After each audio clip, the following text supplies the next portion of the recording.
Hey, the guys are here, and welcome back to McCities Citylife Roleplay, where today we got some more books to read because I feel like this is just a really fun thing to do on the server, and so let's just get straight into it. So we are in the BTL apps, as you guys can see, because I feel like this is a more homey place because there's actually it's actually furnished and there's interior design to it. So let's sit down at our little coffee table here where the TV is, and let's get into our first book. So the first book is called The Attic here, and so The Attic, a horror story by Method to Madness to Sadness, and it says that it's not a real story, but we've been sticking to that horror theme right now, so let's just hop right into it. So chapter 1.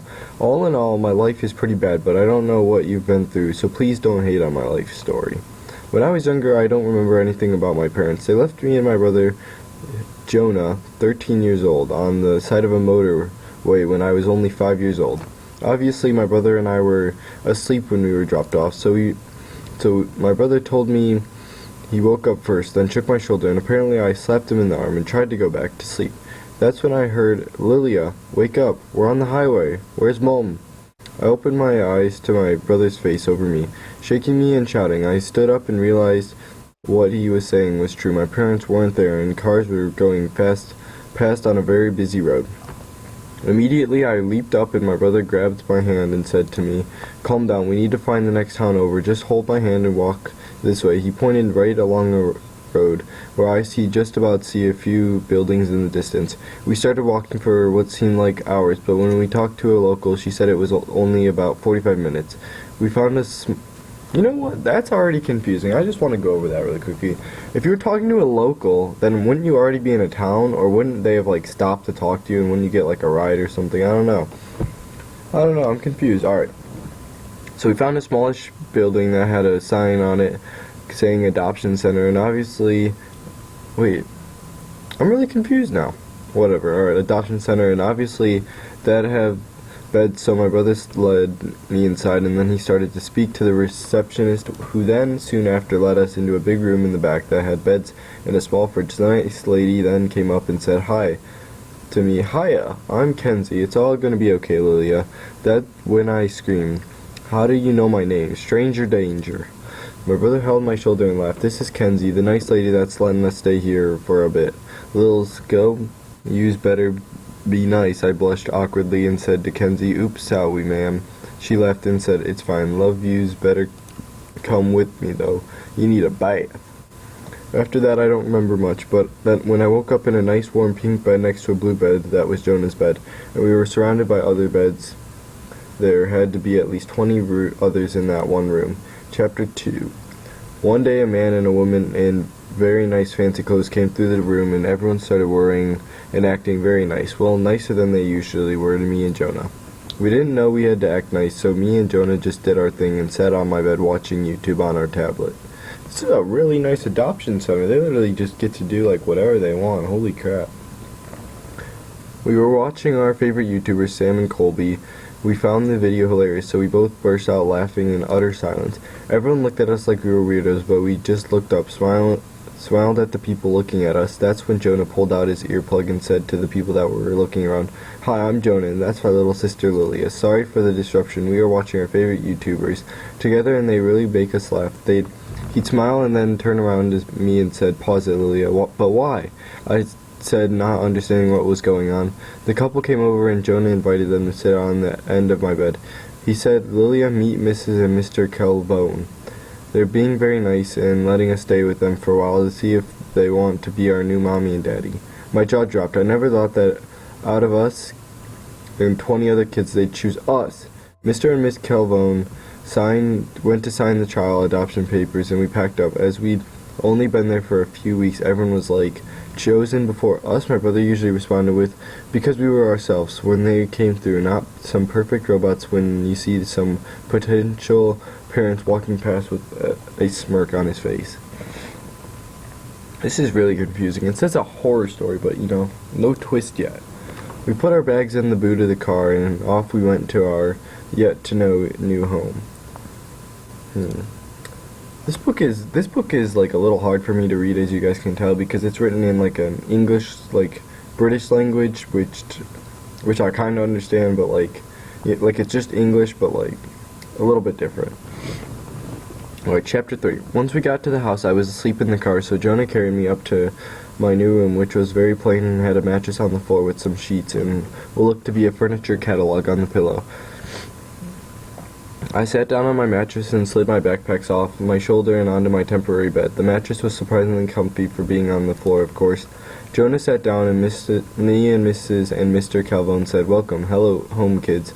We'll leave you to look for stuff you want in your rooms, and then we can all have some supper."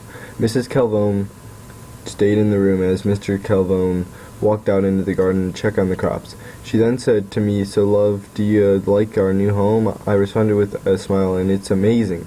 I get to choose anything in here," pointing at the catalog. "Of course, my darling, you want all your new friends to see it, don't you?"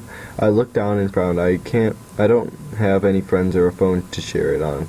She handed me and Jonah a piece of paper and a box each. Jonah's box was bigger, but I didn't mind. He deserved something bigger and better than what I got as he got us. "Here in the first place," Mr. Calvone said. "We'll open them up." I opened the paper first and said, "Dear Lilia Calvone." "Lilia Calvone?" I questioned. "Yes. Welcome to your official home, Lilia and Jonah. My life just got 100% better in 2 minutes. We'd been accepted to a really nice school and got a new home in the space of a day." "Open the box," Mom said, urging towards them, so I did. My jaw dropped as I stared. I turned it on and the apps stared back at me. Snapchat, Instagram messages, FaceTime, and more. Little did I know that this was the start of a new problem, but a bigger, more dangerous one than my previous problems.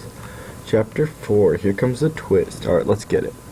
Later that night, I woke up to pings on my phone, so I picked it up, turned the brightness down, and checked what all the noise was for. I had been added to a group chat on Snapchat called 3R1, which I was quick to notice that was my class name. So I opened this chat and got loads of people saying, "Welcome to 3R1, Lily, and want to be friends," and lots more random things you say to people, I guess. So I responded with, "Hi, I'm Lilia Calvone. As you see, guys already know, I see XD."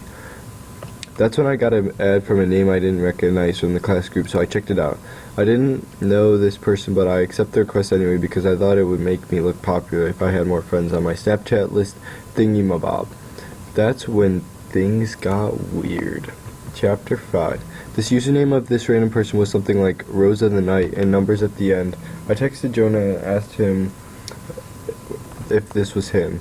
He responded with, "No, maybe it's one of the lads in your class." "No, I checked, it's fine though, it doesn't matter. One random person out of 100, right?" Jonah responded with, "Yeah, I guess. Just tell me if the kid says anything to you, right?"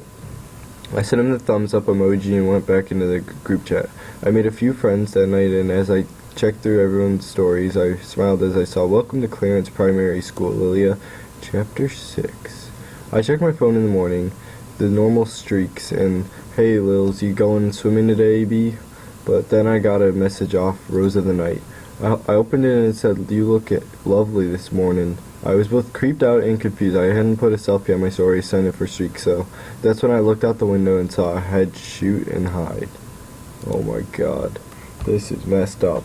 I ran into Jonah's room next door and started screaming. Then I realized his room was completely decked out with music stuff and a huge bed. Dang, these kids be lucky.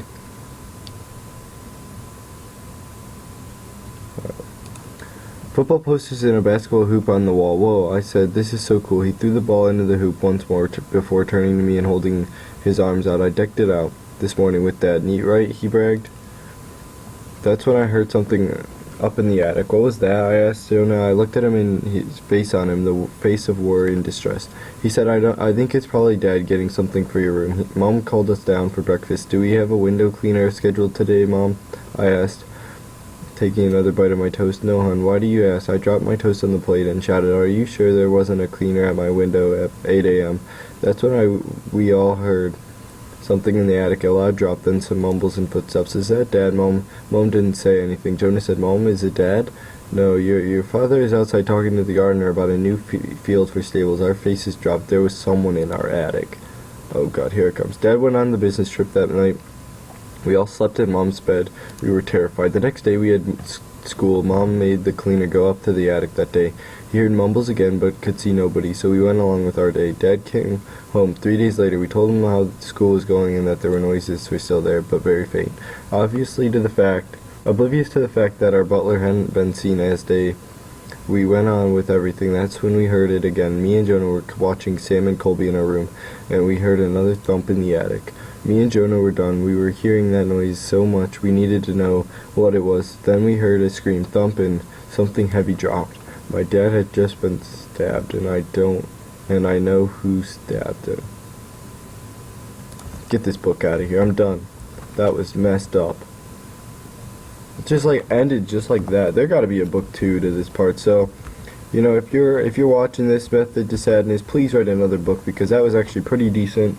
I like the plot change and everything, but you know, I'd like to do a little more there. So if you have any more books like that coming out soon, I'd really like to read it. So yeah, make sure you guys do check out this book for yourself. Purchase it if you're on the server. You know, have your own little copy here, and yeah. But anyways, I'm gonna wrap up this video here. Hopefully you guys enjoyed the book reading. If you want your book read or any other books read, or if you want to see something else on this series, just comment it below, leave a like on the video, and anyways, I'll see you guys in the next one. Peace out.